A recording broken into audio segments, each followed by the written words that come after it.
Where did we leave off? Our protagonist was on a bus.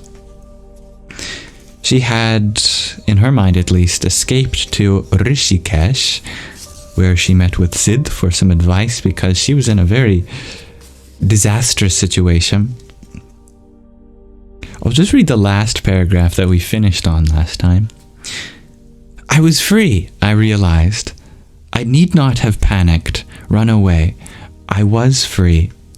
I could not be connected to the unaliving of the murderous village headman, his brothers or his sons. I had a healthy bank account since the funds reserved to pay off the village headman in exchange for the girls had not been expended.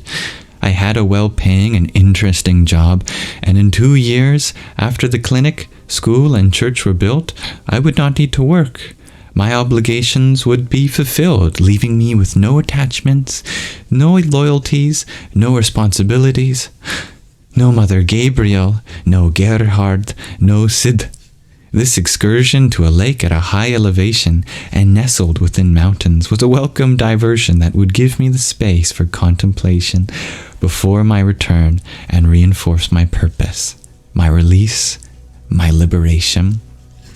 That's right, she was on her way with Sid into a very famous and holy lake, I believe, up in the foothills of the Himalayas. So may this reading relax your mind and awaken your heart. And my attention will return after we finish. From one of the many interior pockets of my backpack, I retrieved a pamphlet my Sanskrit teacher, Miss Nandi, had once thrust upon me, as if conferring a great gift. Good way to learn the alphabet, was how she put it.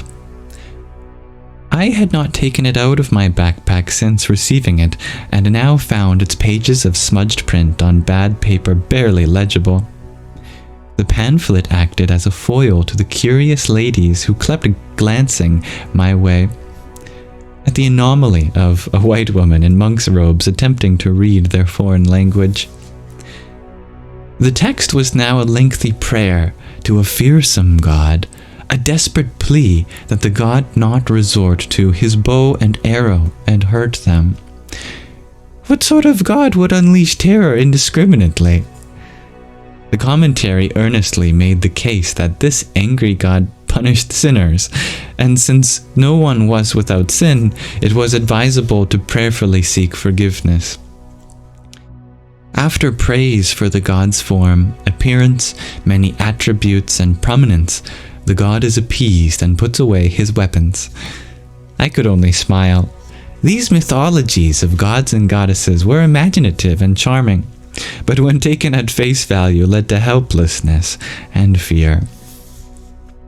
I silently enunciated each letter, but soon became engrossed in pulling apart compound words, the language allowing for the compression of a complex sentence into a single word through the mechanism of a rule-bound shorthand, all while hearing Miss Nandi's admonitions.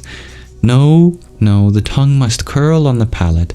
No, lips closed. Breathe like a puff. Otherwise, no good. After numerous stops at the roadside shrines dedicated to local deities, we reached the city of Uttarkashi at an altitude of 4,000 feet. The van navigated serpentine lanes lined with ramshackle structures, but there was a surprising cleanliness, and the Ganga, called Bhagirati here, sparkled delightfully as it curved around the city at great speed. The usual circus of devotees excitedly bargaining with priests, loudspeakers blaring, and religious knickknacks pressed on any passerby was wonderfully absent. I learned from the driver that the river was temperamental in this location and regularly broke through the banks, swallowing bridges, buildings, and people in its wake. It was a geologically unsafe area. The surrounding mountains were continually on the move, resulting in frequent and devastating landslides. However, under no circumstances, the driver said, with deep reverence, could or would this auspicious spot, a Mecca for great masters throughout the centuries, be abandoned. The van stopped for us at the Virat guest lodge where we were to spend the night. As we assembled our luggage at the curb, one of the ladies jumped out of the van, ran up to me and touched my feet. I feel like such a fraud, I whispered to Sid. It's my monk's costume. You could set up shop, he said. Lucrative business, dispensing blessings. I bowed and waved to the women as the van headed out, taking them to Gangotri. Mr. Joshi, the manager of the Virat Lodge, welcomed us at the door. He was a dark, portly man with a perfectly circular countenance taken up almost entirely by thick tortoiseshell glasses, behind which were large, soulful eyes. On his round head was a brown wool cap that almost matched a thick brown sweater stretched across an impressively large pot belly. On his feet was a pair of oversized worn sneakers.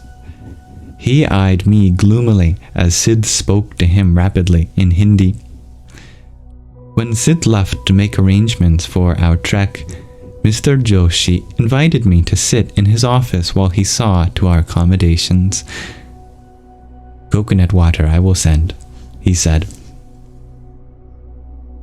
His narrow, dimly lit office was lined with bookshelves on 3 sides, with the 4th covered entirely with gaudy prints of gods and goddesses taped to the wall. His desk overflowed with stacks of yellowed papers and manuscripts on parchment leaves. More of a professor's study than a hotel manager's office. I went up to the wall with the prints to see how many gods I could identify. Krishna and Arjuna on the battlefield with the 5 horses, rearing to go but held back as the Lord imparts the path to a dharmic life, to liberation. Exhorting, cajoling, explaining. A gift to Arjuna and to all people for all time. There was Shiva, Vishnu, Lakshmi, Sarasvati, and Ganesha were also present. But it was a lurid rendition of demons and gods playing tug-of-war with a huge fat snake that caught my eye. That is the churning of the ocean of milk. Mr. Joshi was at the door with the promised glass of coconut water on a tray. I'm so sorry to take up your office, I said. Are the rooms? He stepped in. Room is ready, he said. I helped myself to the coconut water. Delicious, I said, knocking back the cool, refreshing drink. He approached the picture of the tug-of-war and gazed at it in his gloomy way. It is the Milky Way only. Mandara Mountain. In the middle is the black hole. He shook his round head from side to side in confirmation of his own statement. I saw no relationship whatsoever between the Python tug-of-war and the Milky Way. I picked up my backpack and made way for the door. Wait 1 minute, please. He was forcibly extracting a slim volume from one of the bookshelves. You are a holy person, and I wish you to keep this, he said. What had Sid told him about me? Probably nothing. Joshi was merely reacting to my monk's habit and cropped hair. With God's grace, I have humbly written down the Hindu cosmology, Joshi went on, and the connection with science. My good friend Mr. Shastri, M.A. in English, has edited and put it in good English. You will get idea how thousands of years ago, peoples here in this very place knew everything. The universe coming from a bindu, a point, Big Bang theory. They were understanding all this about matter equals energy, quantum mechanics. All this they were understanding, no problem. He spoke rapidly, as if afraid I would not hear him out. And how How did they know all this? I asked politely. Did they have giant telescopes and a large hadron collider? Why need all those equipments? Thought experiments are enough. Like Einstein. Einstein sat in his office, and in his mind he made the experiment. What is the need for all these experiments?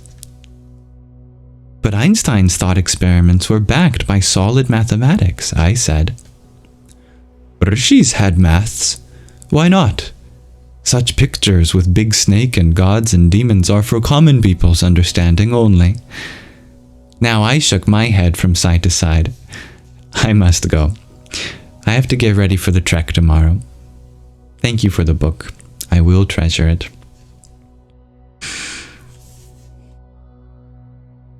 We'll pause our reading of Moksha, liberation, there for now.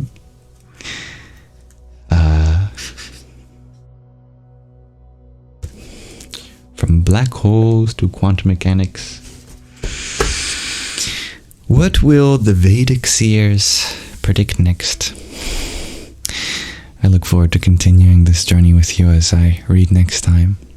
But my attention can return on all of you now.